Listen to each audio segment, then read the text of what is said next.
Halo, selamat berjumpa kembali. Hari ini kita lanjut materinya tentang algoritma branch and bound.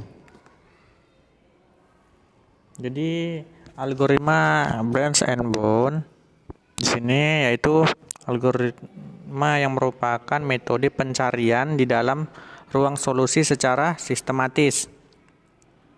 Kemudian algoritma runut balik yaitu skema DFS yang digunakan. Kemudian algoritma BNB, skema yang digunakan yaitu BFS.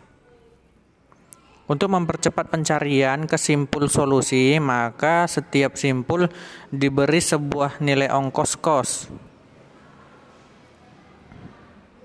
Simpul berikut yang akan diekspansi tidak lagi berdasarkan urutan pembangkitannya sebagaimana pada BFS murni, tetapi simpul yang memiliki ongkos yang paling kecil atau least cost search pada kasus minimasi. Nilai ongkos pada setiap simpul I menyatakan taksiran ongkos termurah lintasan dari simpul I ke simpul solusi. Jadi di sini CI merupakan nilai taksiran lintasan termurah dari simpul status I ke status tujuan. Dengan kata lain, CI menyatakan bahwa batas bawah atau lower bound dari ongkos pencarian solusi dari status I. Jadi di sini ada tinjauan kembali persoalan 400 yang diselesaikan dengan skema BFS murni. Jadi ini nomor 1, nomor 2, nomor 3, nomor 4, nomor 5. Jadi nomor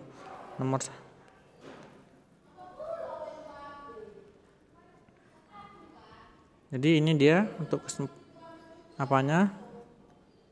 persoalannya. Kemudian di sini solusi pertama dicapai pada simpul 30, yaitu X sama dengan 2, 4, 1, 3 dengan skema BFS murni atau FIFO.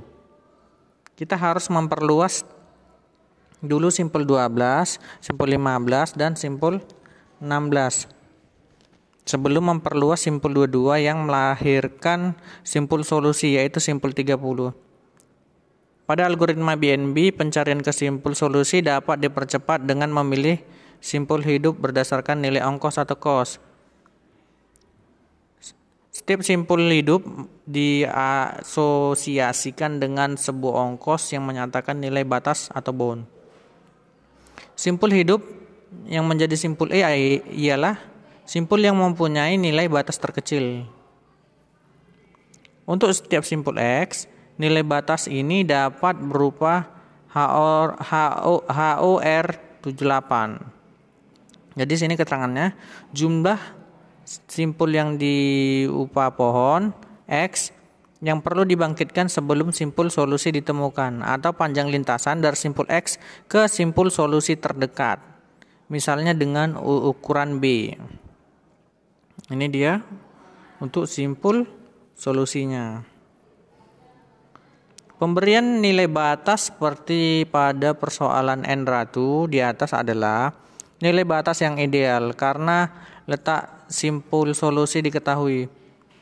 Pada umumnya untuk kebanyakan persoalan, letak simpul solusi tidak diketahui, karena itu dalam praktiknya nilai batas untuk setiap simpul umumnya berupa taksiran atau perkiraan. Jadi ini adalah fungsi heuristik yang menghitung taksiran cost.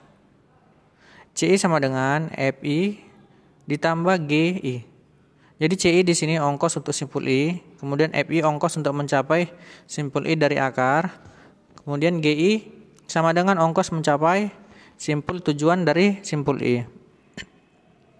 Simpul berikut yang dipilih untuk diekspansi adalah simpul yang memiliki C minimum. Kemudian ini adalah algoritma BNB. Masukkan simpul akar ke dalam antrian Q.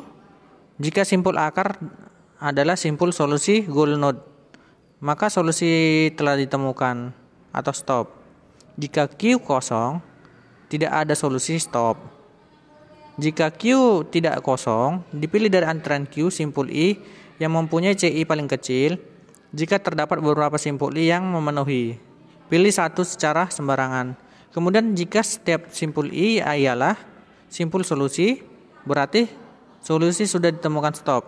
Jika solusi I bukan simpul solusi, maka bangkitan semua anak-anaknya. Jika tidak mempunyai anak, kembali ke langkah kedua. Untuk setiap anak J simpul I, hitung CJ dan masukkan semua anak-anak tersebut ke dalam Q. Kembali ke langkah kedua. Jadi ini adalah contoh permainan puzzle, 15 puzzle. Jadi sini yang bagian A adalah susunan awal, susunan akhir, dan hasilnya terdapat 16 sama dengan 20,9 kali 10 pangkat 12. Jadi susun ubin yang berbeda pada bidang kerangka. Oke, ini dia untuk penyelesaiannya. Nanti bisa kalian lihat di PowerPoint. Sebelum menelusuri ruang status untuk mencapai susunan akhir, kita patut menentukan apakah status tujuan dapat dicapai atau tidak dari status awal. Jadi posisi ubin bernomor I pada susunan akhir. Kurang I sama dengan jumlah ubin J sedemikian sehingga J lebih kecil dari I dan posisi J lebih besar dari posisi I. Misalkan X sama dengan 1 jika pada status awal slot kosong berada pada salah satu posisi yang diarsir pada gambar 7.3C dan X sama dengan 0 jika slot kosong berada pada posisi lainnya. Jadi ini teoremanya 8.1, status tujuan hanya dapat dicapai dari status awal jika sigma I sama dengan 1 terus 16 kurang dalam kurung I ditambah X. Jadi nilainya genap. Kemudian untuk algoritma BNB, nilai ongkos untuk simpul P sama dengan C dalam kurung P sama dengan F dalam kurung P ditambah G dalam kurung P. Jadi sini F dalam kurung P adalah panjang lintasan simpul akar P. Kemudian G dalam kurung P adalah tafsiran panjang lintasan terpendek dari P ke simpul solusi pada upah pohon yang akarnya P. Kemudian salah satu cara menghitung QP sama dengan jumlah ubin tidak kosong yang tidak berada pada susunan akhir.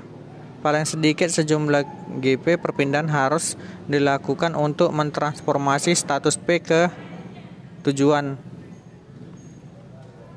Ini adalah simpul solusinya. Oke, nanti kalian pelajari, kalian lihat di PowerPoint-nya, di slide-nya. Oke, sampai berjumpa kembali di pertemuan selanjutnya. Selamat belajar. Terima kasih.